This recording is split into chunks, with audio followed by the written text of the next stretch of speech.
साधना अपने काम में लगी हुई थी कि तभी उसकी मालकिन उस पर जोर से चिल्ला पड़ती है। सुनो महारानी, तुम्हारे हाथों में क्या मेहंदी लगी हुई है? जल्दी जल्दी काम नहीं कर सकती हो? देखो वो वाला कमरा भी अभी साफ करना है। साधना घड़ी की तरफ देखती है। उसे आए हुए अभी आधा घंटा ही हुआ था और वो आधे से ज्यादा काम पूरा कर चुकी थी। मैडम जी, मुझे तो अभी आए हुए आधा घंटा हुआ है, बस एक कमरा ही तो बाकी रह गया है। बड़ी जबान चल रही है तुम्हारी। लगता है तुम्हें यहाँ पर काम नहीं करना। अपने पैसे पकड़ो और जाओ यहाँ से। मैडम जी, ऐसा तो मैंने कुछ नहीं कहा। आप इतना बुरा क्यों मान गई है? मुझ गरीब के पेट पर लात मारकर आपको क्या मिलेगा? मैं तुम्हें यहाँ नहीं देखना चाहती, बस जाओ यहाँ से। साधना अपने पैसे लेती है और रोते हुए घर की तरफ चल देती है। घर पहुंचने पर वो अपने आंसू पोंछती है और दरवाजा बजाती है। उसके घर में उसके अलावा उसके 2 बच्चे थे, बड़ी बेटी महक और छोटा बेटा कमल। माँ, तुम आ गई, जल्दी आओ, ये देखो, मैं तुम्हें कुछ दिखाना चाहती हूँ। माँ, तुम खुश हो जाओगी उसे देखकर। दोनों बच्चे लगभग साधना को खींचते हुए घर के पीछे 2 गमलों में, जहाँ ढेर सारे करेले बेल पर लगे हुए थे, साधना को दिखाते हैं, जिन्हें देखकर साधना खुश हो जाती है। आखिर तुम दोनों की मेहनत रंग लाई। सचमुच में बहुत ही अच्छे करेले लगे हैं। बाजार में तो ऐसे मिलते भी नहीं हैं। कितने ताजे ताजे हैं। बच्चों की खुशी देखते ही बन रही थी। माँ, कुछ करेले तोड़ लूं? आप करेले की सब्जी बहुत अच्छी बनाती हो। दोनों बच्चे अपनी अपनी जिद लेकर साधना को परेशान करने लगे। मेरे पास इसका एक और हल भी है। तुम दोनों की मुराद पूरी हो जाएगी। क्यों ना मैं तुम दोनों के लिए करेले के पकोड़े बनाऊं? करेले के पकोड़े? पर माँ, करेले तो कड़वे होते हैं। हाँ, करेले कड़वे होते हैं, लेकिन उसकी पकोड़े बहुत टेस्टी बनते हैं। पहले मैं बना लेती हूँ, फिर खाकर बताना। साधना बच्चों के लिए करेले के पकोड़े बनाने की तैयारी करती है। वो सबसे पहले सिलबट्टे पर चटनी बनाती है और फिर करेले के अंदर भरने के लिए मसाला। फिर वो बच्चों को पकोड़े बनाकर देती है। तभी साधना की पड़ोसन भी आ जाती है। अरे साधना, क्या बना रही हो? बड़ी अच्छी खुशबू आ रही है। आओ आओ दीदी, करेले के पकोड़े बना रही हूँ। क्या कहा तुमने? करेले के पकोड़े? भला करेले के भी पकोड़े होते हैं क्या? वो तो इतना कड़वा होता है, पकोड़े कैसे लगेंगे? कमल तब तक आधा पकोड़ा खा चुका था। वो खुशी से बोलता है, अरे आंटी, फिक्र मत करो, बहुत अच्छे बने हैं। सचमुच में मजा आ जाएगा। लग ही नहीं रहा कि ये करेले के पकोड़े हैं। सोचो मत आंटी, खाकर देखो, सचमुच माँ ने तो कमाल के पकोड़े बनाए हैं। बच्चों को इतने चाव से करेले के पकोड़े खाते हुए देखकर पड़ोसन का मन भी ललचा गया और उसने साधना से करेले का पकोड़ा ले लिया, साथ में सिलबट्टे पर पीसी हुई चटनी। छोटा सा टुकड़ा तोड़ करके पड़ोसन ने मुंह में डाला तो वो स्वाद से भर गया। क्या गजब के पकोड़े बनाए हैं। मैंने तो कभी सोचा ही नहीं था कि करेले के पकोड़े भी इतने स्वादिष्ट हो सकते हैं। क्यों री साधना, आज से पहले तो तूने कभी नहीं खिलाए करेले के पकोड़े? क्या बताऊं बहन, कुछ दिमाग में रहता ही नहीं है। हर वक्त बस कमाने की धुन लगी हुई है। काम मिल जाए तो 2 पैसे आ जाए, 2 पैसे आ जाए तो बच्चों की जरूरतें पूरी हो जाए। अब देखो, आज मेरी नौकरी छूट गई है, इसलिए मैंने तुम्हारे बेटे से बोला था कि मम्मी आ जाए तो बोलना कि मैंने बुलाया है। अब कहीं कोई काम हो तो जरूर बताओ। सच कह रही है, हम जैसे गरीबों के लिए तो काम ही सबसे ऊपर है। इसके चक्कर में तो सब भूल जाते हैं। साधना, मुझे थोड़ा सा टाइम दे, फिर किसी से पूछकर बताती हूँ। अच्छा सुन साधना, एक और पकोड़ा मिलेगा क्या? अरे कैसी बातें कर रही हो? अरे एक क्या, तुम 2 पकोड़े खाओ। एक और पकोड़ा खत्म करके पड़ोसन तारीफ करते हुए नहीं रुक रही थी। वो उसके लिए नौकरी ढूंढेगी ये कहकर वो दरवाजे तक पहुंची और फिर पलटकर वापस आ गई। क्या हुआ, और पकोड़े चाहिए क्या? अरे नहीं नहीं, अभी मुझे ख्याल आया। साधना इतने अच्छे करेले के पकोड़े बनाए हैं, चटनी भी गजब की है, और मुझे लगता है लोगों ने आज तक करेले के पकोड़े खाए भी नहीं होंगे। क्यों ना तुम करेले के पकोड़ों की दुकान खोल लो? हाँ माँ, चाची तो बिल्कुल ठीक कह रही है। ऐसे स्वादिष्ट करेले के पकोड़े तो सचमुच किसी ने कभी नहीं खाए होंगे। बाकी तुम्हारी मर्जी है, काम मिलेगा तो मैं तुम्हें जरूर बताऊंगी। ये कहकर पड़ोसन वहां से चली जाती है। साधना भी करेले के पकोड़े खाने लगती है। सचमुच ये तो बहुत अच्छे बने हैं, बिल्कुल माँ के हाथों जैसे करेले के पकोड़े लग रहे हैं। फिर वो अपने बचपन का समय याद करने लगती है, जब उनके बगीचे में करेले ही करेले लग गए और माँ ने इतने सारे करेलों का उपयोग पकोड़ों के रूप में कर दिया। और तब पहली बार साधना ने करेले के पकोड़े खाए थे। बचपन के दिनों को याद करके साधना के चेहरे पर मुस्कान आ गई। कई दिनों तक नौकरी की तलाश की, लेकिन नौकरी थी कि मिल ही नहीं रही थी और साथ में रखे हुए पैसे भी खत्म होने लगे। साधना ने करेले के पकोड़े की दुकान खोलने का सोच लिया। फिर वो पड़ोसन के पास जाती है। तूने बिल्कुल सही फैसला लिया है साधना। देख, बच्चों को पालने के लिए कुछ ना कुछ तो करना ही पड़ेगा। अब नौकरी तो तुम्हें पता ही है कितनी मिलती है। पढ़े लिखे लोग घरों में बैठे हुए हैं, हम जैसे अनपढ़ों को तो क्या ही मिलेगा। हाँ बहन, तुम बिल्कुल ठीक कह रही हो। तो पक्का ना मैं पकोड़ों की दुकान खोल लूं? अरे हाँ हाँ, खोल ले, और मैं हूं ना तेरा साथ देने के लिए। मैं सबको बताऊंगी कि तेरे यहाँ कितने टेस्टी करेले के पकोड़े मिलते हैं। फिर साधना ने हिम्मत करके करेले के पकोड़ों की दुकान खोल ली। उसने एक ठेला किराए पर ले लिया। घर से सिलबट्टे की बनाई हुई चटनी लेकर गई। आइए आइए, गरम गरम करेले के पकोड़े खाइए। ऐसा स्वाद ना कभी खाया होगा और ना ही कभी खाओगे। एक बार जो आओगे, बार बार खाने आओगे। आसपास से गुजरने वाले लोग करेले के पकोड़ों का नाम सुनते ही मुंह में कड़वाहट का एहसास कर रहे थे और कोई भी साधना की दुकान पर आ ही नहीं रहा था। तभी दो लड़के जो मोबाइल फोन से एक दूसरे की वीडियो बना रहे थे, करेले का पकोड़ा सुन के हंसने लगे। सुना तुमने, वो औरत करेले के पकोड़े बेच रही है।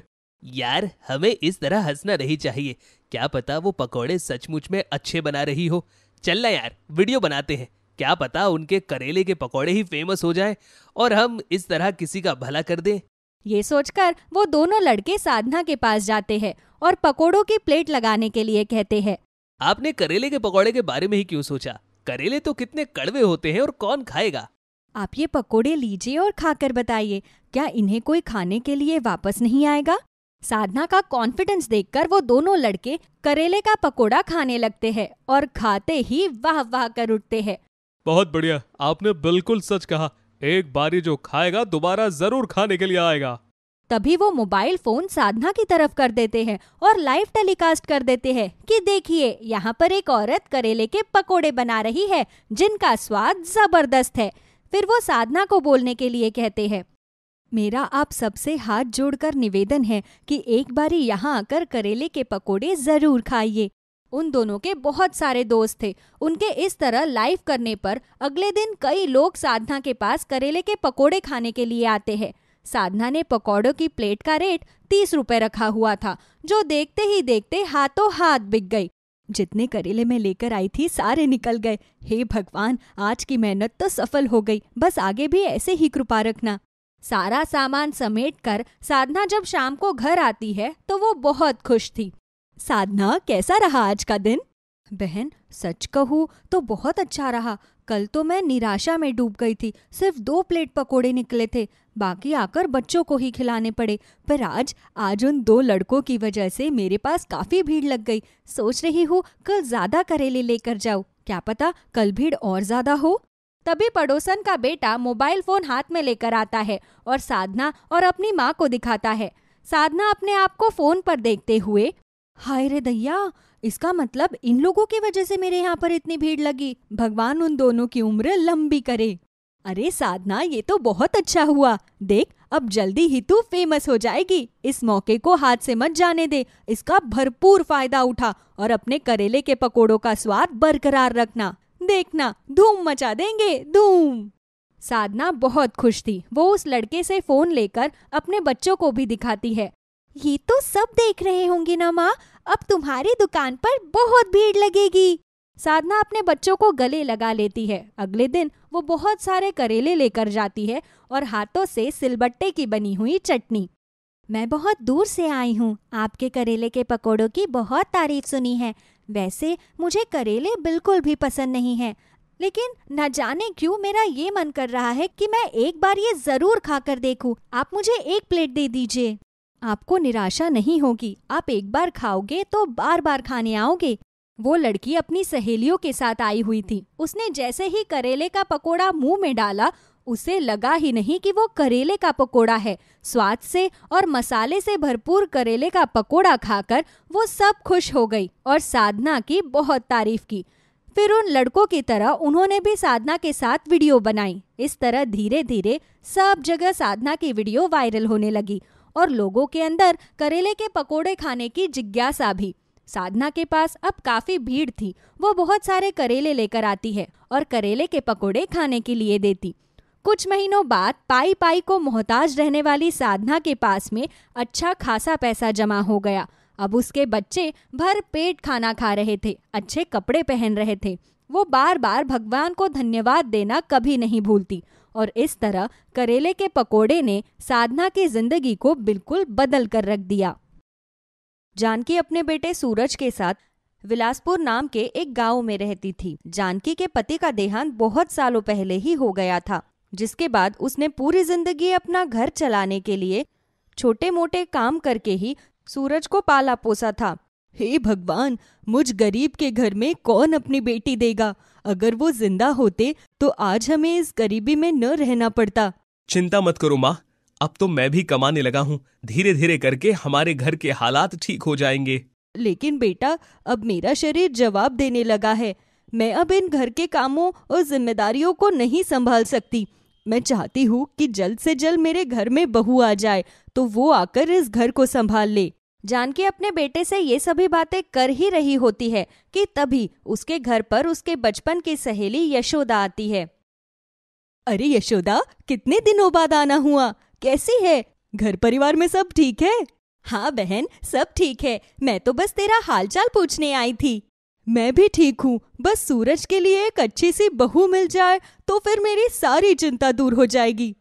अगर तुम बुरा ना मानो तो हम अपनी दोस्ती को रिश्तेदारी में बदल सकते हैं। देखो बहन, हम दोनों ही हालात की मारी है। हम दोनों ने ही अपना पूरा जीवन गरीबी में बिताया है। मैं भी अपनी बेटी के लिए एक अच्छे लड़के की तलाश में हूँ और भला सूरज से अच्छा लड़का मेरी बेटी के लिए और कौन हो सकता है? अगर तुम कहो तो हम ये रिश्ता पक्का कर दे। सच कहूँ तो मैं भी यही चाहती थी, लेकिन इस गरीबी के मारे कभी ये बात कह ही नहीं पाई। बता सूरज, अगर तुझे मंजूर है तो मैं यशोदा बहन की बेटी के साथ तेरा रिश्ता पक्का कर दूं। अगर तुम्हें रिश्ता मंजूर है तो मुझे भी मंजूर है माँ। सबकी रजामंदी से कुछ दिनों में सूरज की शादी यशोदा की बेटी राधा से हो जाती है। लेकिन जब शादी के दिन सूरज राधा को देखता है तो वो उसे देखता ही रह जाता है। हे भगवान, माँ ने ये कैसी लड़की के साथ मेरी शादी करवा दी है? इतनी मोटी, अगर मैं इसके साथ खड़ा हो गया तो कहीं भी नजर नहीं आऊंगा। लेकिन अगर माँ ने इसे मेरे लिए पसंद किया है, कुछ ना कुछ सोच समझ कर ही किया होगा। अब ये जैसी भी है तो मेरी बीवी ही। विदाई के बाद जब राधा अपने ससुराल आती है तो जानकी खूब अच्छे से अपनी बहू का स्वागत करती है। बेटा, तुम दोनों बहुत थक गए होंगे, जाओ जाकर आराम कर लो। किसी चीज की जरूरत हो तो बता देना। सूरज अब राधा को लेकर अपने कमरे में चला जाता है और उसकी पसंद नापसंद जानने के लिए उससे बातें करने लगता है। शादी से पहले तो हम दोनों की कोई बात नहीं हुई, इसीलिए मैं चाहता हूँ कि तुम मुझे अपनी पसंद और नापसंद के बारे में बताओ। अगर कभी मुझे तुम्हारे लिए कुछ लाना हो तो कम से कम मैं तुम्हारे लिए वो चीज ला सकता हूँ। सूरज जी, मुझे तो सबसे ज्यादा ठेले की चाट पकौड़ी और मिठाइयाँ पसंद है। बाकी तो मुझे और किसी चीज का ज्यादा शौक नहीं। अच्छा तो फिर ठीक है, मैं कल तुम्हें बाजार में ले जाऊंगा। वहां तुम्हारा जो मन हो तुम खा लेना। अगले दिन सूरज राधा को लेकर बाजार में जाता है तो राधा हर ठेले पर बनी चीजों को खाने लगती है। बाजार में लगा हुआ एक भी ठेला ऐसा नहीं बचता जिस पर से राधा ने कुछ खाया न हो। जब सूरज उसे इस तरह खाते देखता है तो वो बेचारा तो उसे देखता ही रह जाता है और मन ही मन सोचता है, हे भगवान, भला एक इंसान एक ही समय पर इतना खाना कैसे खा सकता है? अगर ये इसी तरह खाती रही तो हफ्ते के राशन के सारे पैसे आज ही खत्म हो जाएंगे। सूरज जी, यहाँ पर जलेबी का तो कोई ठेला है ही नहीं। मुझे जलेबी खानी थी। राधा, अगर तुम एक साथ इतना खाओगी तो तुम्हारी तबीयत खराब हो जाएगी। तुम जलेबी कल खा लेना, मैं कल काम से घर लौटते हुए तुम्हारे लिए जलेबी ले आऊंगा। सूरज की बात सुनकर राधा की आंखों में आंसू आ जाते हैं और वो जलेबी खाने के लिए बाजार में ही रोना शुरू कर देती है। नहीं, मुझे अभी जलेबी चाहिए, चाहे आप कहीं से भी जलेबी लेकर आइए। मेरा जलेबी खाने का बहुत मन कर रहा है। अच्छा अच्छा ठीक है, इसमें रोने की क्या बात है।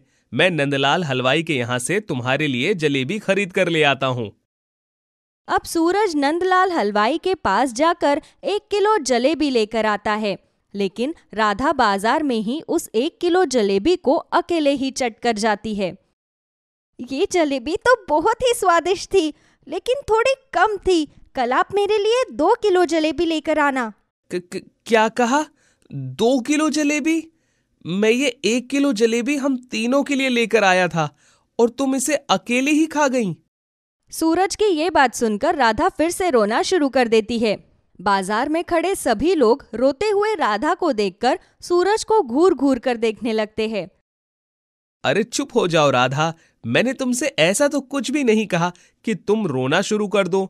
देखो, तुम्हारे रोने की वजह से सब लोग मुझे ही घूर घूर कर देख रहे हैं।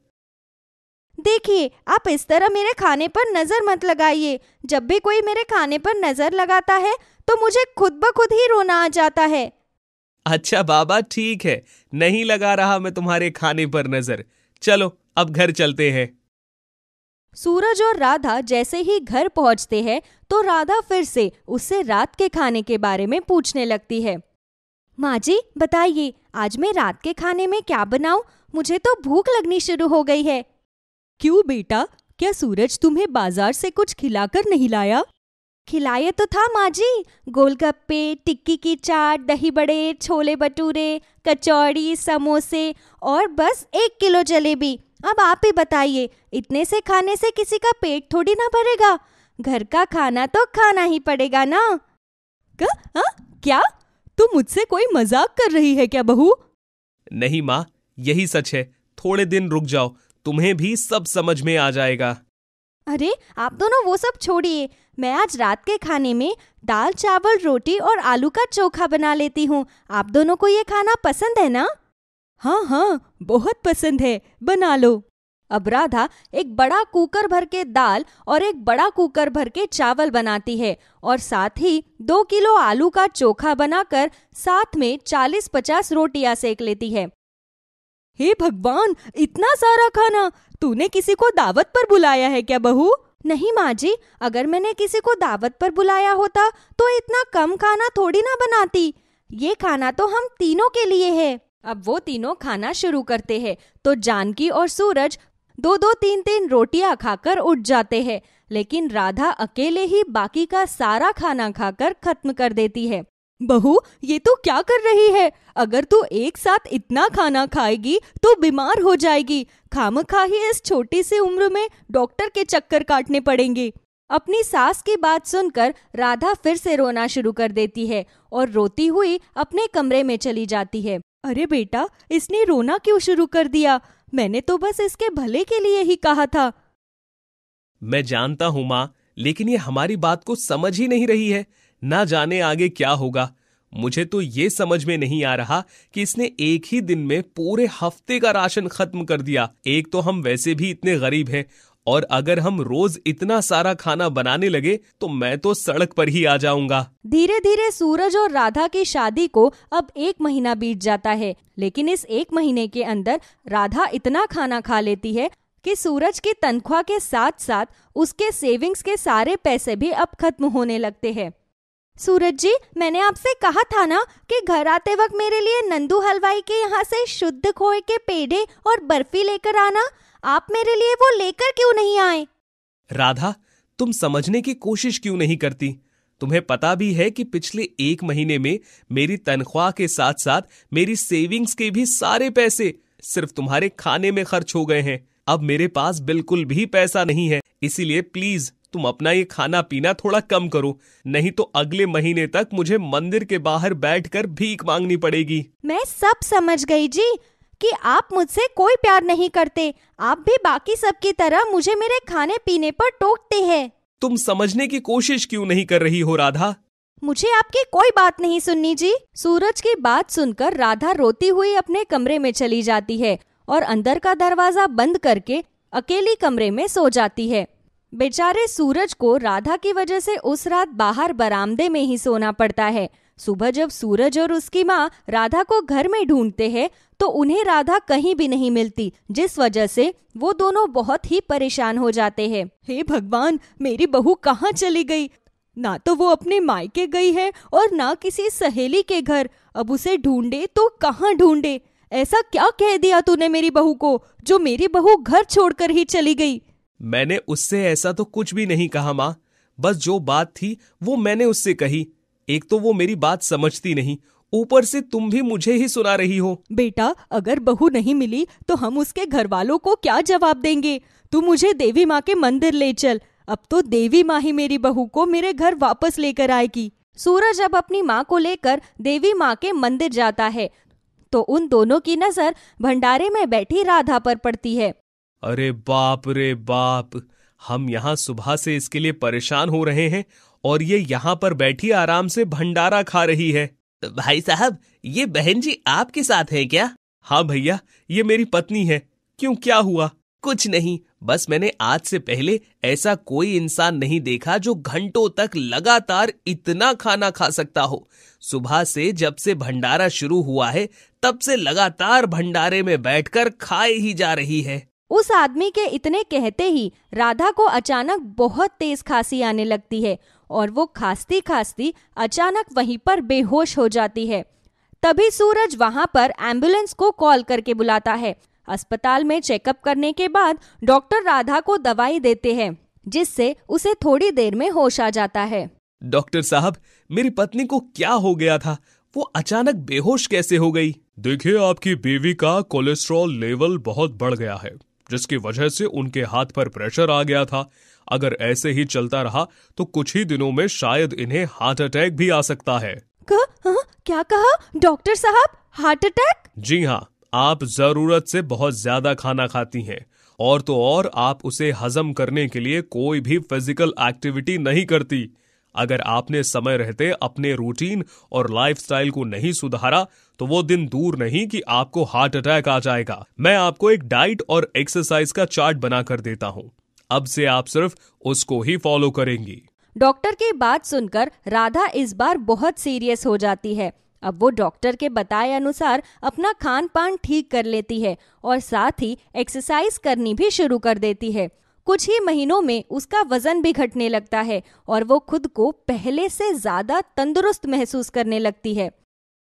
माँ जी, सूरज जी, मुझे माफ कर दीजिए। जब आप मुझे मेरे भले के लिए समझाते थे तब मैं आपकी बातों को ताना समझकर रोना शुरू कर देती थी, लेकिन अब मैं सब कुछ समझ चुकी हूँ। अब मैं अपने इस वजन को फिर से कभी नहीं बढ़ने दूंगी और हमेशा डॉक्टर की बताई गई हर बात का ध्यान रखूंगी। इसके बाद राधा हमेशा एक हेल्दी रूटीन फॉलो करती है और सूरज के साथ मिलकर हेल्दी खाने का एक ढाबा खोलती है।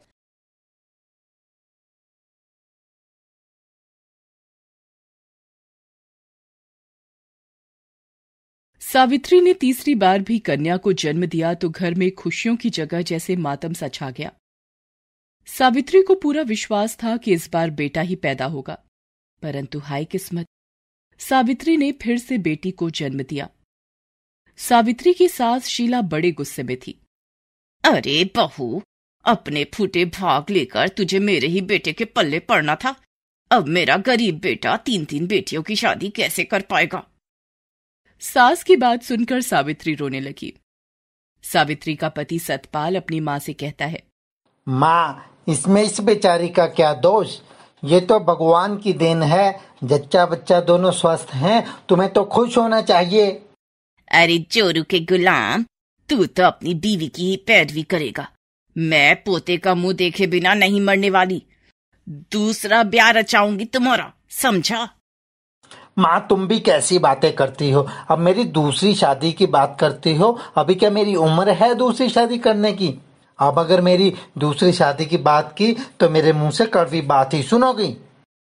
लो देखो, अरे क्या जमाना आ गया है। अब अपना बेटा ही भली बुरी सुनाने की बात कर रहा है। सतपाल घर से बाहर चला गया। शीला भी अपने कमरे में चली गई। सावित्री ने अपनी माँ को अपने घर बुलाया हुआ था। सावित्री की माँ लाजो देवी सब देख सुन रही थी। बेचारी क्या कहती, चुप बैठी रही। सावित्री बेटी, देखो तो कितनी सुंदर लग रही है ये। माँ, मेरी तो किस्मत ही खराब है।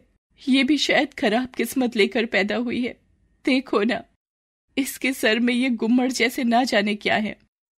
देखो तो ये क्या हो गया है। लाजो ने गुम्मद को हल्का सा दबाया तो बच्ची रोने लगी। बेटी, अब क्या होगा? बेटी पैदा होने से एक तो घर में वैसे ही सब नाखुश हैं, अब ये गुम्मड़। आहा, एक नई मुसीबत पैदा हो गई। शीला ने अभी तक बच्ची को देखा तक न था। बेटी पैदा हुई है सुनकर उसने मुंह फेर लिया था, इसलिए लाजो देवी और सावित्री ने किसी को कुछ नहीं बताया। शीला देवी सतपाल से कहती है, सतपाल, अपनी सास से कहो अपनी बेटी को अपने घर ले जाए। मैं तुम्हारे लिए कोई अच्छी सी लड़की देखती हूँ और तुम्हारी दूसरी शादी कर दूंगी। माँ, तुम भी कैसी बात करती हो? भगवान के लिए आप चुप रहो। अरे मैं क्यों चुप रहूं? तू नहीं कह पाएगा, मैं ही कह कर आती हूँ। और शीला देवी सावित्री के कमरे में चली जाती हैं और लाजो जी, अपनी बेटी को अपनी इन 3 लाडलियों के साथ अपने घर ले जाइए। मैं अपने बेटे की दूसरी शादी करूंगी। शीला जी, ऐसा न कहिए। मैं गरीब विधवा अकेली औरत इन सबको कैसे पालूंगी? आप चाहें तो अपने बेटे की दूसरी शादी कर लीजिए। मेरी बेटी भी एक तरफ पड़ी रहेगी, मेहनत मजदूरी करेगी, घर खर्च चलाने में सहयोग करेगी। तभी शीला की नजर बच्ची के गुम्मड़ पर पड़ गई। उसे देखकर शीला देवी का पारा बहुत चढ़ जाता है और वो गुस्से से बोलने लगती है, हे राम, ये क्या? ये कौन सा रोग लेकर पैदा हुई है ये लड़की? कहकर शीला देवी रोने लगी। अब तो मैं इनको एक पल भी नहीं रखने वाली। कहकर वो दंदनाती हुई वहां से चली गई। दूसरे ही दिन सुबह सतपाल और सावित्री बच्ची को डॉक्टर के पास लेकर गए। सतपाल जी, बच्ची का सीटी स्कैन करना पड़ेगा, 3000 का खर्चा आएगा। डॉक्टर साहब, मेरे पास अभी इतने रुपए नहीं है। मैं रुपयों की व्यवस्था करके कल फिर आऊंगा। ठीक है, परंतु ये गुम्मड़ फट गया तो बच्ची की जान भी जा सकती है। और हाँ, बच्ची का ऑपरेशन करना पड़ेगा, तो इसमें खर्च कुछ ज्यादा आएगा। सतपाल कुछ नहीं बोला। असहाय सा अपनी बीवी और बच्ची की तरफ देखने लगा जैसे रो पड़ेगा। घर वापस आकर सावित्री ने जब सारी बात अपनी माँ लाजो देवी को बताई तो माँ बेटी ने आपस में सलाह करके ये फैसला किया कि लाजो बच्ची को अपने साथ अपने घर ले जाएगी। सतपाल भी इस बात के लिए राजी हो गया। शीला भी खुश हो गई। चलो, बला टली। माँ, मैं इसको अपने सामने मरते हुए नहीं देख सकती। तुम्हारे पास मर जाएगी तो मैं यहीं पर 2 आंसू बहा लूंगी। लाजो देवी 3 दिन की बच्ची को अपने घर लेकर आई तो गांव की औरतें तरह तरह की बातें करने लगी। लाजो किस किस का मुंह थामती। दूसरे दिन लाजो बच्ची को लेकर वैद्य जी के पास गई। लाजो बहन, मैं गारंटी तो नहीं देता, कोशिश करके देखता हूँ। भगवान ने चाहा तो ठीक हो जाएगी। ये लो, इस पाउडर का लेप बनाकर रात को जब बच्ची सो जाए तो गुम्मड़ पर लगा देना, पट्टी बांध देना। वैद्य जी और लाजो के 1 महीने के अथक प्रयास से बच्ची ठीक होकर हंसने खेलने लगी। गाय के दूध में पानी मिलाकर दूध देकर लाजो किसी तरह बच्ची को जीवित रखे हुए थी। लाजो ने बच्ची का नाम सिमरन रख दिया था। दिन गुजर रहे थे। बच्ची अब बड़ी हो गई थी। विधवा पेंशन तथा खेतीबाड़ी से लाजो का खर्चा पानी चल रहा था। एक दिन सावित्री माँ के घर बच्ची को देखने आई। माँ, ये कितनी बड़ी हो गई है, तुमने बचा लिया माँ इसको। सिमरन, इधर आ बेटे, मैं तुम्हारी माँ हूं। नहीं नहीं, तुम मेरी माँ नहीं हो, मेरी माँ तो ये है। कहकर सिमरन लाजो देवी से लिपट गई। आप कहाँ से आई हैं और आप मेरी माँ को माँ क्यों कह रही हो? क्या तुम भी मेरी माँ की बेटी हो? लाजो और सावित्री सिमरन की बात सुनकर हंसने लगी। इस तरह सिमरन अब 14 वर्ष की हो चुकी थी। अब वो 9th क्लास में पढ़ रही थी। सतपाल और सावित्री सिमरन से मिलने आते रहते थे, परंतु वो सिमरन को कभी अपने घर लेकर नहीं गए, क्योंकि उनके घर का माहौल अच्छा नहीं था। घर कच्चा था। सिमरन से बड़ी बहन 10th क्लास में फेल होकर घर में बैठी थी और सबसे बड़ी बहन ने तो स्कूल का मुंह भी नहीं देखा था। अपने पापा को सिमरन सतपाल अंकल कहती थी। सिमरन को बचपन से ही क्रिकेट खेलने का बहुत शौक था। उसके दूर के क्रिकेटर माँ ने सिमरन की कोचिंग भी लगवा रखी थी। 12th क्लास की बोर्ड परीक्षा में सिमरन ने प्रदेश भर में टॉप किया। साथ ही अब वो स्टेट क्रिकेट टीम की कप्तान ही नहीं बल्कि उसकी टीम चैंपियन भी बन चुकी थी और अब तो उसका नेशनल विमेंस क्रिकेट टीम में सिलेक्शन भी हो चुका था। सिमरन के पास अब धन, यश, कीर्ति सब था। लाजो देवी अब बहुत खुश रहती थी। आज वो पहली बार अपने असली घर, अपने माँ बाप के पास आई थी। उसे अब पता चल चुका था कि उसके असली माता पिता सतपाल और सावित्री ही हैं। सिमरन सबसे मिलकर बहुत खुश हुई, परंतु घर की दशा देखकर उसे रोना आ रहा था। आंटी, मैं जल्दी ही आपके घर को पक्का करवा दूंगी। एक दिन अचानक लाजो देवी की हार्ट अटैक से मृत्यु हो गई। सिमरन वहां अब अकेली हो गई थी। कुछ दिन के लिए वो अपने घर, अपने माता पिता के पास आकर रहने लगी थी। अब वो सतपाल और सावित्री को पापा माँ कहने लगी। माँ, मुझे अपनी आगे की परीक्षा के लिए शहर जाना है जो अगले ही हफ्ते है। ठीक है बेटी, जैसा तू ठीक समझे। सिमरन अगले ही दिन सबसे आशीर्वाद लेकर वहां से चली जाती है। उसी शाम सतपाल के पास वहां का सेठ आ जाता है और सतपाल से कहता है, सतपाल, देख भाई, तूने बहुत साल पहले जो पैसे लिए थे अभी तक वापस नहीं दिए हैं, इसलिए तुझे अब यह घर खाली करना होगा। ये क्या बोल रहे हो सेठ जी? मैंने तो तुम्हारा एक एक पैसा वापस लौटा दिया है, वो भी ब्याज के साथ। तो भाई ये सब कागज का झूठे हैं, और उनके ऊपर ये देख जो तेरे दस्तखत हैं वो भी झूठे हैं क्या? क्या बात है सतपाल, ये सेठ क्या बोल रहा है? माँ, ये सेठ झूठ बोल रहा है। मैंने इसके सारे पैसे दे दिए हैं। पता नहीं ये कहाँ से झूठे कागजात ले आया है।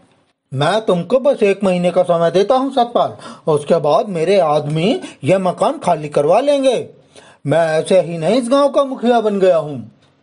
वो सेठ सतपाल को धमकी देकर वहां से चला जाता है और अब सतपाल बहुत ही चिंता में आ जाता है कि अपनी बूढ़ी माँ, पत्नी और जवान बेटियों को लेकर कहाँ जाएगा। वो सेठ इसी तरह गांव वालों की जमीन को हड़प करके पैसा अपने पास इकट्ठा कर रहा था। बेटा सतपाल, अब हम क्या करेंगे? तुम पुलिस में जाकर रपट करवा दो कि सेठ झूठ बोल रहा है। माँ, इस सेठ के खिलाफ जाना इतना भी आसान नहीं है। अब तो भगवान ही कुछ करे तो करे, वरना अब कोई भी रोशनी की किरण नहीं दिखाई दे रही।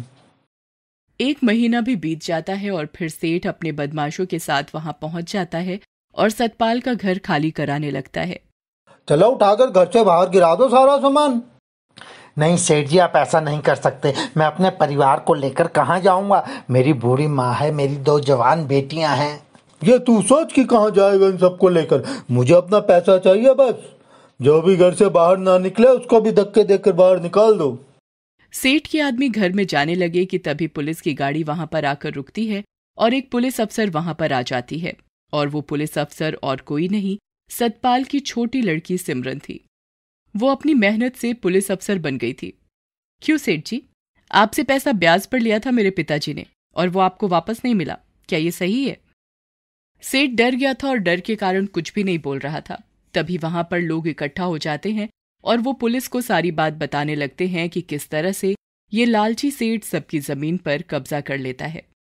सेठ जी, कल तक का समय देती हूँ, सब गांव वालों की जमीन वापस कर देना, वरना जेल की हवा खानी पड़ेगी।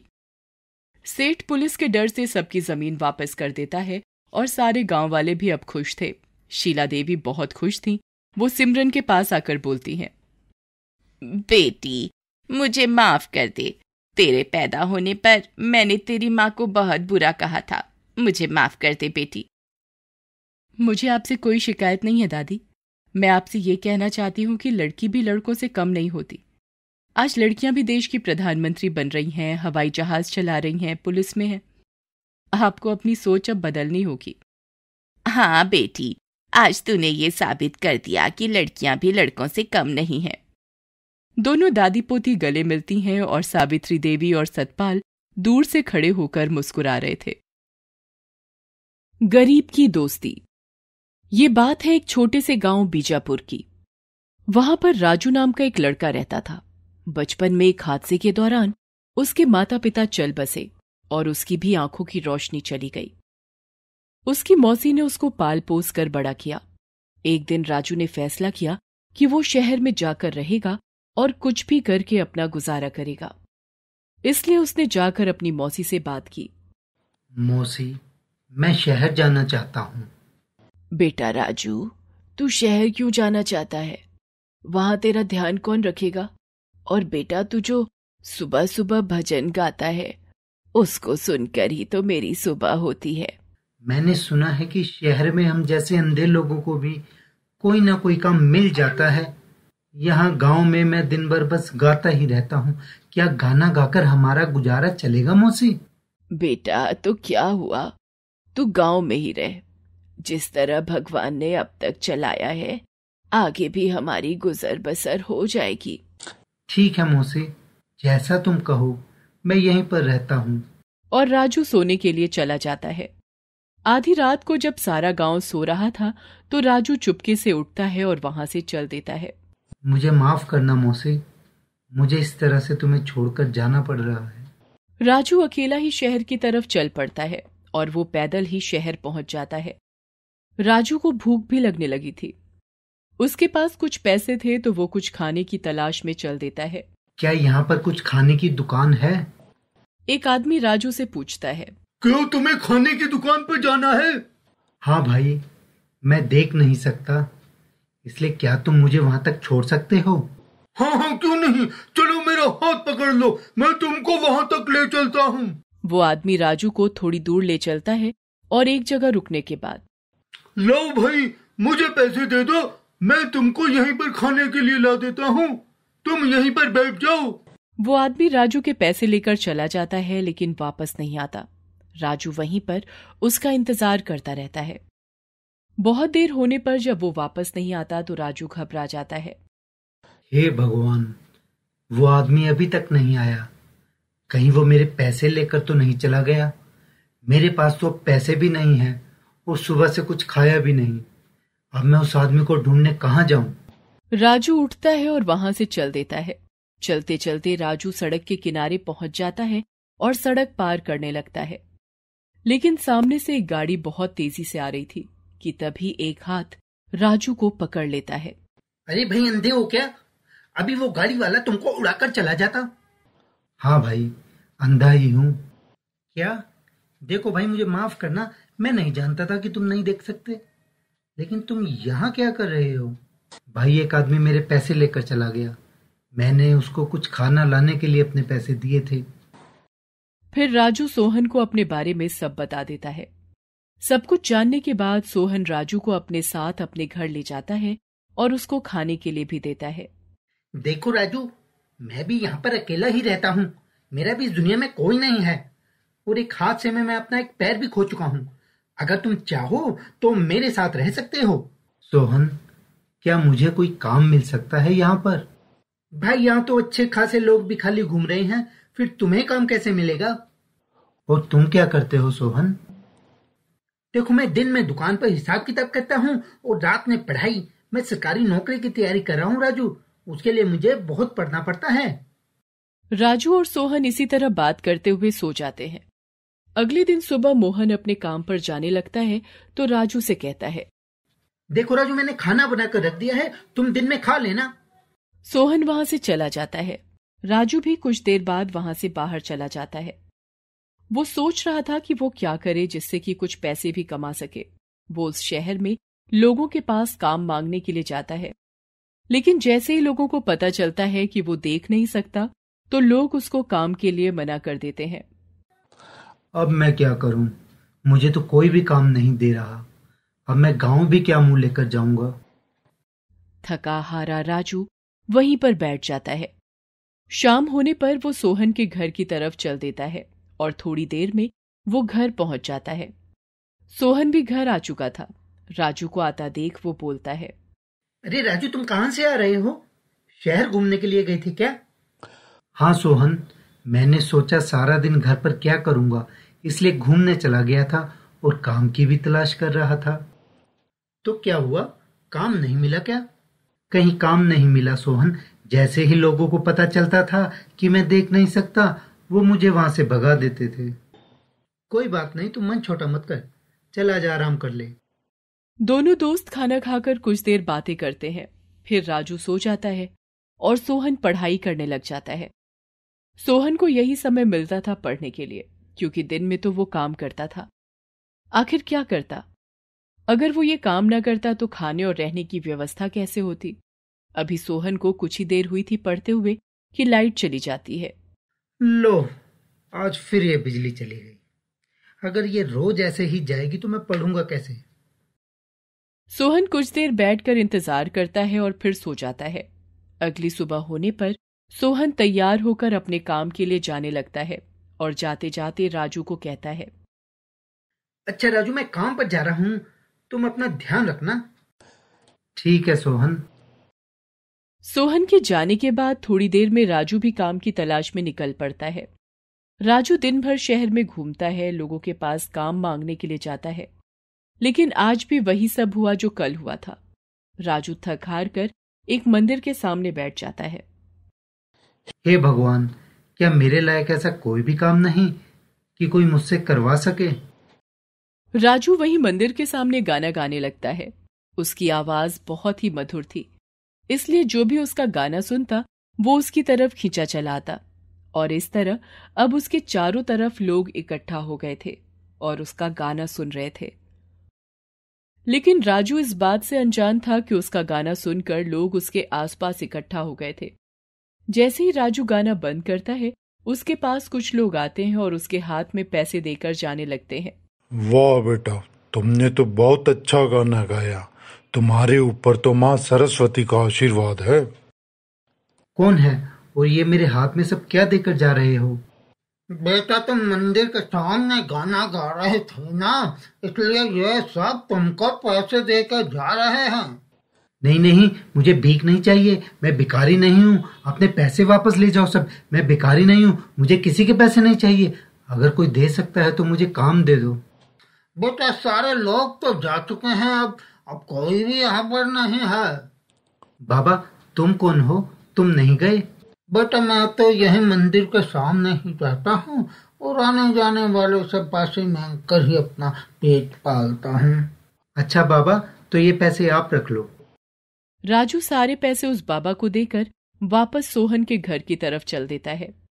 घर पहुंचने पर उसको उदास देखकर सोहन कहता है, क्या हुआ राजू, बहुत उदास हो? लगता है किसी ने भी तुमको कोई काम नहीं दिया। फिर राजू सोहन को दिन की सारी बात बता देता है कि किस तरह वो दिन भर शहर में लोगों के पास काम की तलाश में गया, फिर किस तरह उसने मंदिर में गाना गाया और लोगों ने उसको पैसे दिए। अच्छा राजू, क्या तू सच में इतना अच्छा गाना गाता है? ये तो पता नहीं, लेकिन मौसी भी ऐसा ही कहती थी कि मेरा भजन सुनने से ही उनकी सुबह अच्छी होती है। इसी तरह रात हो जाती है और सोहन पढ़ने के लिए बैठ जाता है। आज राजू भी सोहन के साथ ही बैठा हुआ था कि फिर से बिजली चली जाती है।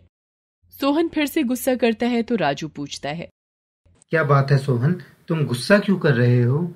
सोहन सारी बात राजू को बताता है कि जब भी वो पढ़ने बैठता है तो थोड़ी ही देर बाद बिजली चली जाती है। राजू, इस तरह से तो मैं कभी भी परीक्षा में पास नहीं हो पाऊंगा। सोहन गुस्से में वहां से चला जाता है और मायूस होकर सो जाता है। राजू भी सोहन की इस परेशानी से चिंता करने लगता है और अगले दिन सुबह होने पर सोहन भी अपने काम पर चला जाता है और राजू भी।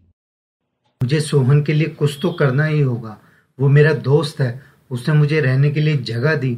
क्या मैं उसके लिए कुछ नहीं कर सकता?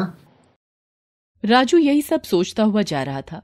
चलते चलते वो उसी मंदिर के सामने पहुंच जाता है जहां पर उसको वही बाबा मिल जाते हैं।